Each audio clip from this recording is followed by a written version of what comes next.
Good morning मेरे BEd प्रथम semester के प्रशिक्षुओं। मैं ओम प्रकाश तिवारी, प्रवक्ता Radhika institute of teachers training से आज की कक्षा में आपका हार्दिक स्वागत करता हूं।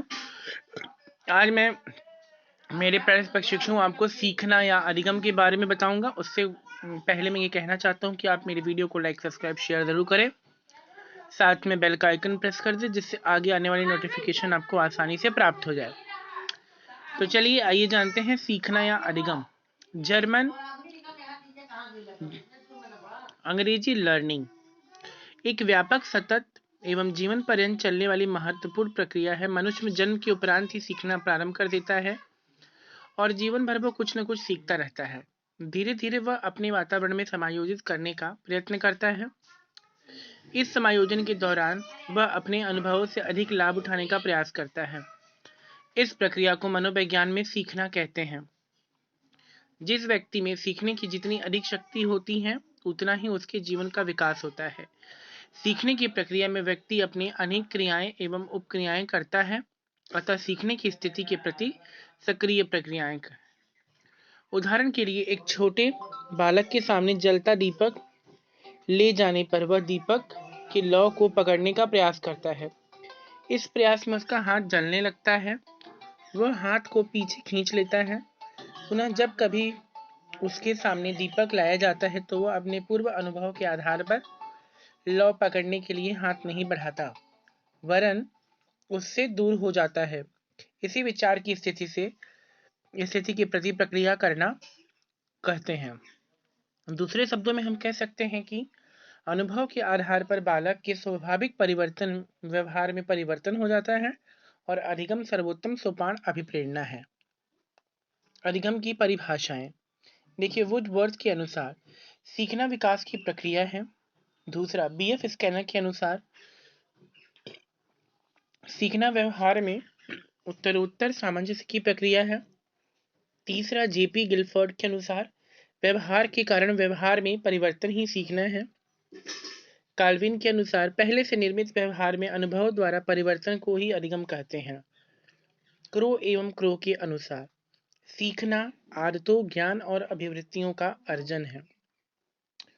उपरोक्त परिभाषाओं से यह स्पष्ट होता है कि सीखने के कारण व्यक्ति के व्यवहार में परिवर्तन आता है। व्यवहार में यह परिवर्तन बाह्य आंतरिक दोनों प्रकार का हो सकता है। अतः सीखना एक प्रक्रिया है जिसमें अनुभव एवं प्रशिक्षण द्वारा व्यवहार में अस्थायी एवं अस्थायी परिवर्तन दिखाई देता है। सीखने के नियम। E.L. थॉर्नडाइक अमेरिका का प्रसिद्ध मनोवैज्ञानिक हुआ है, जिसने सीखने के कुछ नियमों की खोज की है, जिन्हें निम्नलिखित दो भागों में विभाजित किया गया है। क मुख्य नियम, तत्परता का नियम, अभ्यास, उपयोग का नियम, अनुप्रयोग का नियम और प्रभाव का नियम। बी जो है वो गौड़ नियम है, सेकेंडरी लॉज है। बहु अनुक्रिया नियम, मानसिक स्थिति का नियम, आंशिक क्रिया का नियम, समानता का नियम, साहचर्य परिवर्तन का नियम। आइए जानते हैं मुख्य नियमों के बारे में। सीखने के मुख्य 3 नियम हैं जो इस प्रकार है। तत्परता का नियम। इस नियम के अनुसार जब व्यक्ति किसी कार्य को करने के लिए पहले से तैयार रहता है तो वह कार्य उसे आनंद देता है एवं शीघ्र ही सीख लेता है। इसके विपरीत जब कोई व्यक्ति कार्य को करने के लिए तैयार नहीं होता या सीखने की इच्छा उसमें नहीं होती तो वह झुंझला जाता है या क्रोधित हो जाता है, जिससे सीखने की गति धीमी हो जाती है।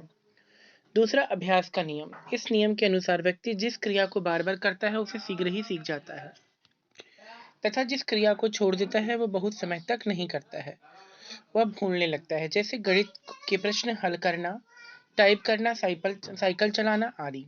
इसे उपयोग तथा अनुपयोग का नियम भी कहते हैं। तीसरा, प्रभाव का नियम। इस नियम के अनुसार जीवन में जिस कार्य को करने पर व्यक्ति का अच्छा प्रभाव पड़ता है या सुख या का संतोष मिलता है, वह सीखने को प्रयत्न करता है, एवं जिन कार्यों करने के प्रति व्यक्ति का बुरा प्रभाव पड़ता है तो वह करना छोड़ देता है। और इस नियम को सुख तथा दुख, पुरस्कार या दंड का नियम भी कहा जाता है। दूसरा है गौड़ नियम। पहला, बहु अनुक्रिया नियम। इस नियम के अनुसार व्यक्ति के सामने किसी नई समस्या के आने पर उसे सुलझाने के लिए वह विभिन्न प्रतिक्रियाओं के हल ढूंढने का प्रयत्न करता है वह प्रतिक्रियाओं तब तक करता रहता है जब तक समस्या का सही हल न खोज ले और उसकी समस्या सुलझ नहीं जाती। इससे उसे संतोष मिलता है। थॉर्नडाइक का प्रयत्न एवं भूल द्वारा सीखने का सिद्धांत इसी नियम पर आधारित है। दूसरा, मानसिक स्थिति या मनोवृत्ति का नियम। इस नियम के अनुसार जब आदमी सीखने के लिए मानसिक रूप से तैयार रहता है तो वह शीघ्र ही सीख लेता है। इसके विपरीत यदि व्यक्ति मानसिक रूप से किसी कार्य को सीखने के लिए तैयार नहीं रहता तो उस कार्य को वह सीख नहीं सकेगा। तीसरा, आंशिक क्रिया का नियम। इस नियम के अनुसार व्यक्ति किसी समस्या को सुलझाने के लिए अनेक प्रक्रियाएं, प्रयत्न एवं भूल के आधार पर करता है। वह अपनी अंतर्दृष्टि का उपयोग कर आंशिक क्रियाओं की सहायता से समस्या का हल ढूंढता है। चौथा, समानता का नियम। इस नियम के अनुसार किसी भी समस्या के प्रस्तुत होने पर व्यक्ति पूर्व अनुभव या परिस्थितियों को समानता पाए जाने पर उससे अनुभव स्वतः ही स्थानांतरित होने में सीखने में मदद करते हैं द्वारा सीखने का सिद्धांत आधारित है। दूसरा, मानसिक स्थिति या मनोवृत्ति का नियम। इस नियम के अनुसार जब व्यक्ति आदमी सीखने की मानसिक रूप से तैयार रहता है तो शीघ्र सीख लेता है। इसके विपरीत वो मानसिक रूप से किसी कार्य को सीखने के लिए तैयार नहीं रहता तो वह कार्य को सीख नहीं सकेगा। आंशिक क्रिया का नियम। पांचवा जान लीजिए, साहचर्य परिवर्तन का नियम। इस नियम के अनुसार व्यक्ति प्राप्त ज्ञान का उपयोग अन्य परिस्थितियों में या सहचारी उद्दीपक वस्तु के प्रति भी करने लगता है। जैसे कुत्ते के मुंह से भोजन प्राप्ति को देखकर वह लार टपकाने लगती हैं, परंतु कुछ समय के बाद भोजन को बर्फ बर्तनों से ही देखकर लार टपकने लगती है। तो मेरे प्यारे प्रशिक्षुओं, आज आपको मैंने अधिगम के बारे में बताया है। अंत में मैं अपनी वाणी को विराम देते समय ये कहना चाहता हूँ कि आप मेरे वीडियो को लाइक, सब्सक्राइब, शेयर ज़रूर कर दें। साथ में बेल का आइकन प्रेस कर दें जिससे आगे आने वाली नोटिफिकेशन आपको आसानी से प्राप्त हो जाए। धन्यवाद।